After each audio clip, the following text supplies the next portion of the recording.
Assalamualaikum warahmatullahi wabarakatuh. Kami dari kelompok dengan NIM Ganjil akan memberikan presentasi terkait The Changing Nature of Career. Anggota kelompoknya terdiri atas Nabila Febriani, Afrianul Ula, Natasha Adismi, Hemi Fauzan, dan Rizky Nadita Putri. Oke, next. Oke, untuk materi yang pertama, ya ini profil tenaga kerja masa kini. Bekerja sekarang ini lebih dari sekedar memenuhi persyaratan dasar untuk hidup. Hal ini terkait dengan pekerjaan seseorang untuk membentuk kehidupan yang mereka sukai atau seseorang sukai.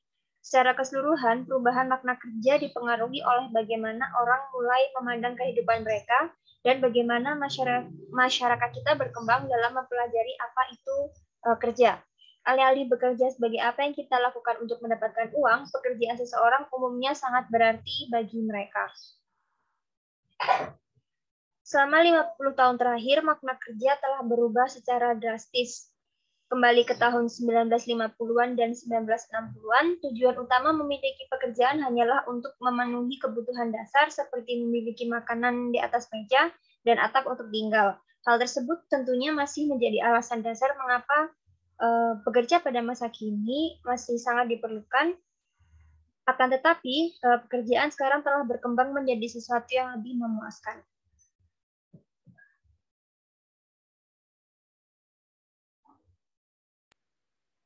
Silakan. Baik, di sini saya akan menjelaskan profil tenaga kerja di masa kini. Kenapa pekerjaan yang selalu berubah ini, pekerja muda pun akhirnya menghadapi pasar tenaga kerja yang sangat menantang juga, gitu kan. Rasa tidak aman itu sudah jadi hal yang biasa dan butuh waktu lebih lama untuk mendapatkan akses pekerjaan full time atau penuh waktu karena pekerjaan dan keterampilan yang dibutuhkan terus berubah. Namun, seiring dengan perubahan dunia, kaum muda harus menghabiskan lebih banyak waktu dalam pendidikan untuk memenuhi kebutuhan tersebut. Pada saat yang sama, pekerjaan yang aman menjadi semakin tidak pasti dan transisi ke pekerjaan penuh waktu membutuhkan waktu lebih lama bagi banyak orang muda. Sehingga profil-profil tenaga kerja pada kerja masa kini dijabarkan dalam beberapa poin berikut.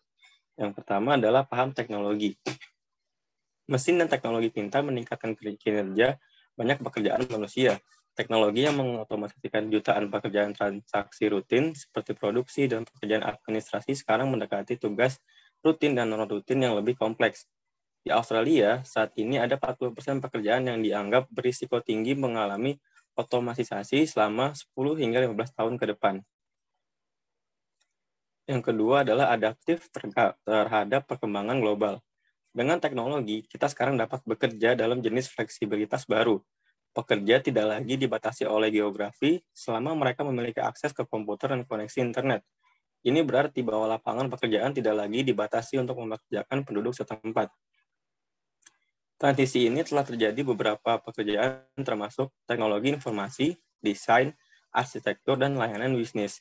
Dengan berkelanjutannya outsourcing, akan meningkatkan persaingan kerja bagi para pekerja muda karena mereka sekarang harus bersaing tidak hanya secara lokal tapi juga secara global. Memiliki skill atau keterampilan pendukung. Dalam makna pekerjaan terus berubah ini, penting bagi pekerja muda untuk memiliki keterampilan pendukung. Karenanya, kaum muda akan membutuhkan seperangkat keterampilan dan kemampuan termasuk keterampilan manajemen untuk menavigasi ke dunia kerja yang lebih kompleks. Saat ini di Australia ada lebih 1.000 pekerjaan yang diakui dan mereka dikelompokkan menjadi 7 kelompok keterampilan dan kualifikasi yang dibutuhkan. Next slide.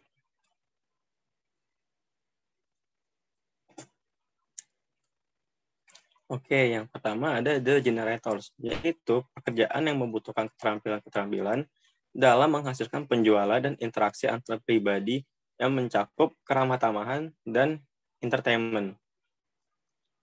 Yang kedua ada artisan.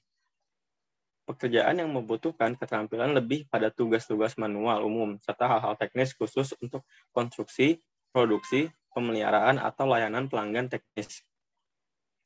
Yang ketiga adalah careers, yaitu pekerjaan yang membutuhkan keterampilan yang berkaitan dengan keterampilan generik atau teknis yang terkait untuk meningkatkan kesehatan mental dan fisik serta kesejahteraan orang lain. Yang keempat, teknologis, yaitu pekerjaan yang akan fokus pada teknologi informasi, termasuk pemrograman dan pengembangan perangkat lunak. Yang kelima adalah koordinator, yaitu pekerjaan yang membutuhkan keterampilan yang terkait dengan pekerjaan atau layanan administratif atau back-end. Yang keenam, informers, yaitu pekerjaan yang membutuhkan keterampilan terkait konten yang diperlukan untuk memberikan layanan pendidikan atau konsultasi bisnis, dan layanan teknik pengajaran. Yang ketujuh, designers, yaitu pekerjaan yang membutuhkan keterampilan dan pengetahuan matematika, sains, dan desain untuk membangun atau merekayasa suatu produk atau bangunan.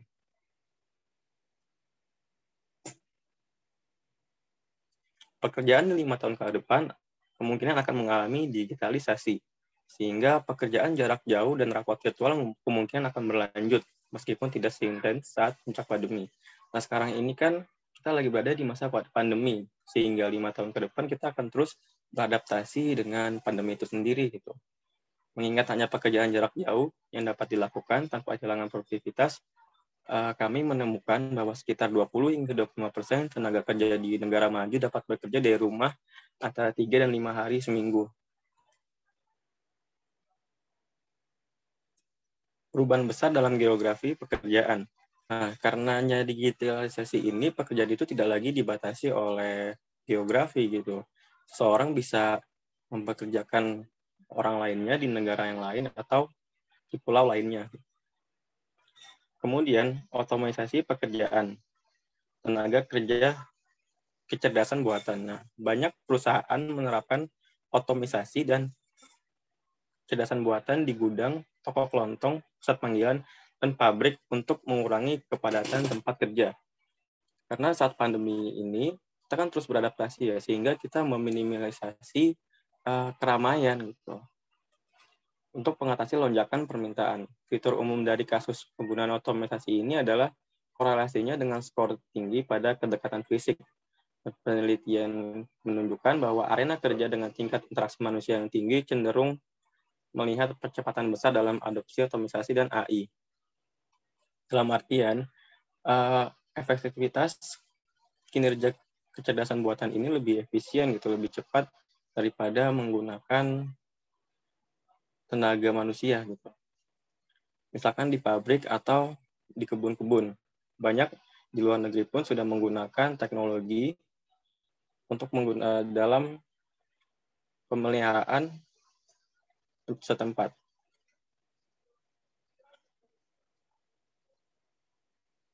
Next.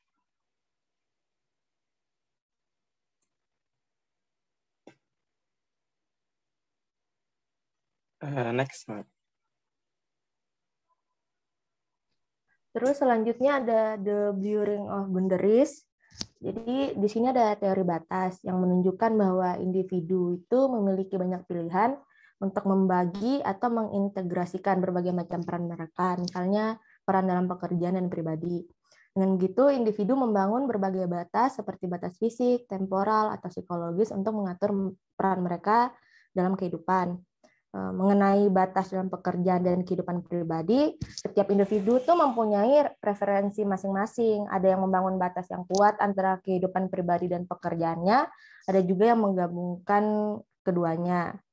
Terus bentuk pengaburan batas ini mengarah pada tindakan spesifik yang melewati batas antar kegiatan pribadi dan pekerjaan. Salah satu contoh bentuk pengaburan batas itu seperti menggunakan alat komunikasi milik perusahaan ketika waktu kerja untuk kepentingan pribadi, terus begitu pula sebaliknya waktu akhir pekan digunakan untuk membaca email tentang pekerjaan. Ada literatur yang melihat ada kemungkinan meningkatnya konflik jika batas antara kehidupan pribadi dan pekerjaan ini menjadi kabur. Next slide.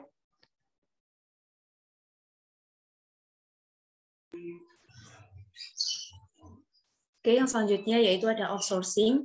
Outsourcing itu apa sih? Nah, nama lain dari outsourcing adalah pengadidayaan. Jadi adalah ketika suatu entitas menggunakan sumber daya luar untuk melakukan aktivitas yang dapat ditangani oleh staf dan sumber daya internal. Dan perusahaan itu bisa mempekerjakan pekerja outsource.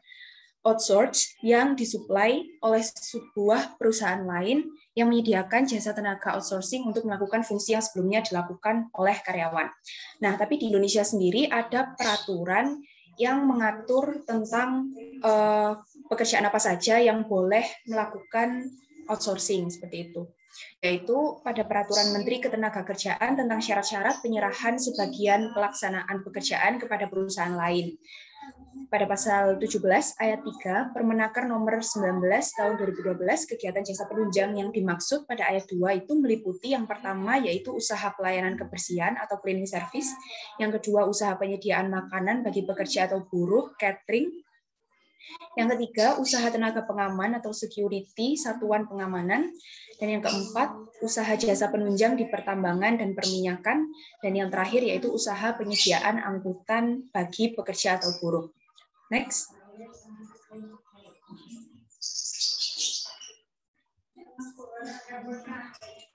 Nah, adapun aspek-aspek penting dari outsourcing itu meliputi apa saja untuk mencapai suatu outsourcing yang berhasil itu apa saja sih? Jadi yang pertama yaitu tujuan, visi, dan rencana yang jelas. Kemudian yang kedua pemilihan vendor yang cermat, manajemen hubungan, kontrak dan perjanjian vendor yang terstruktur dengan baik, komunikasi yang terbuka dengan pemangku kepentingan atau stakeholder, kemudian dukungan eksekutif, kemudian perhatian yang cermat terhadap masalah personil, dan yang terakhir yaitu justifikasi keuangan jangka pendek. Ada juga manfaat dari outsourcing sendiri, yaitu yang pertama pengelolaan ekonomi jadi lebih beragam gitu. Jadi bisa memberikan beragam pilihan untuk mengelola ekonomi itu sendiri. Kemudian yang kedua yaitu manfaat teknologi, dan yang ketiga manfaat strategis. Next.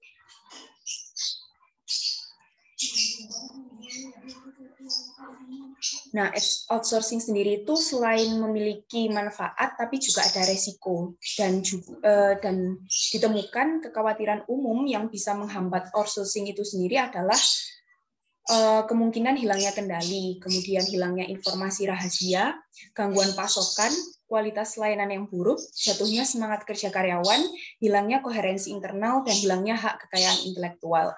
Dan juga bergantung pada sejauh mana manajer ini memandang resiko biaya transaksi yang lebih tinggi adalah merupakan faktor penentu utama terhadap outsourcing. Jadi manajer ini mempertimbangkan terlebih dahulu untung dan ruginya gitu. Lebih tinggi mana biaya yang diambil ketika melakukan outsourcing atau tidak melakukan outsourcing. Jadi pertimbangan ada di pihak manajer. Nah, kemudian Espino, Rodriguez, dan Gilpadilla menunjukkan bahwa semakin besar biaya transaksi, maka semakin juga biaya yang diperlukan, semakin besar juga biaya yang diperlukan untuk informasi, negosiasi, dan pengawasan kepatuhan. Semakin kecil kecenderungan untuk mengalihdayakan aktivitas tersebut. Seperti itu. Next.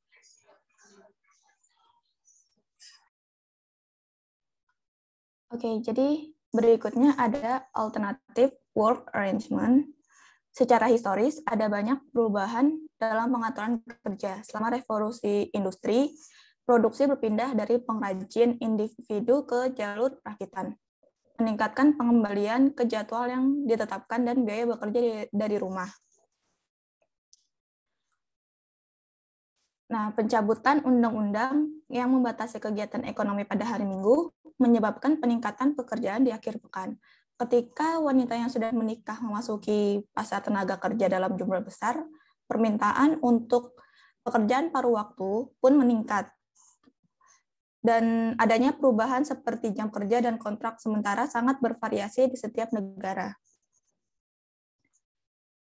Nah, berikutnya kemajuan internet dan teknologi mengubah biaya penawaran dan pengaturan kerja, sehingga memudahkan pemberi kerja untuk mengizinkan pekerja bekerja dari jarak jauh, dan memberi pekerja jadwal yang fleksibel atau menjadwalkan pekerja sesuai permintaan.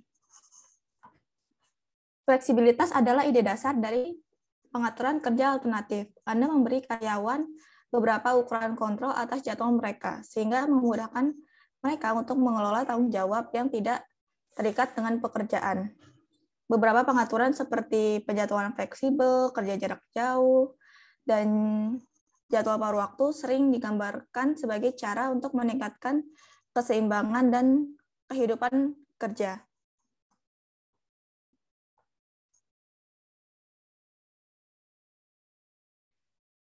Nah, berikutnya, pengaturan kerja alternatif umumnya dikelompokkan ke dalam 4 hal berikut.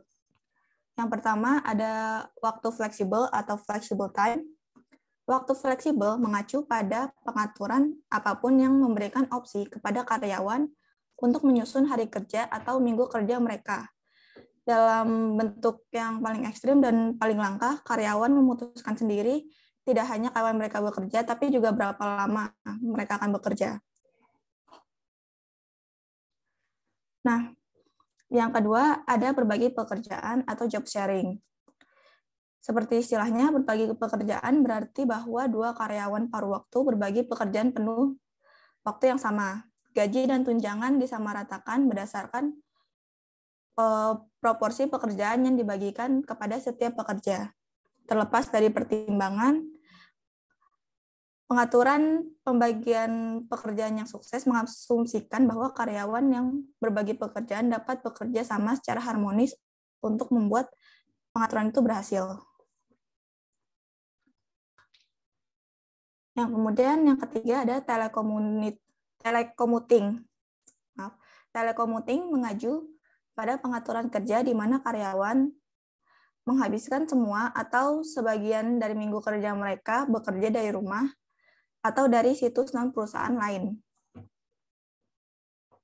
Kemudian yang keempat, ada pengaturan paruh waktu permanen part-time arrangement. Jam dalam pengaturan ini biasanya bervariasi dari 20 hingga 29 jam per minggu.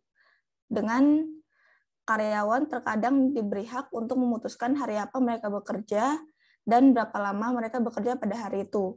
Daya tarik dari pengaturan ini adalah bahwa karyawan berhak atas tunjangan perusahaan meskipun secara pro rata. Secara teori, pengaturan kerja alternatif menawarkan situasi yang menguntungkan. Banyak penelitian telah menunjukkan bahwa kebijakan penjadwalan yang fleksibel meningkatkan moral dan kepuasan kerja, mengurangi ketidakhadiran, mengurangi pergantian, dan meminimalkan kelelahan, dan tanpa penurunan produktivitas yang terukur. Prosesnya perlu direncanakan dengan hati-hati, tetapi memiliki manfaat besar bila diterapkan dengan benar.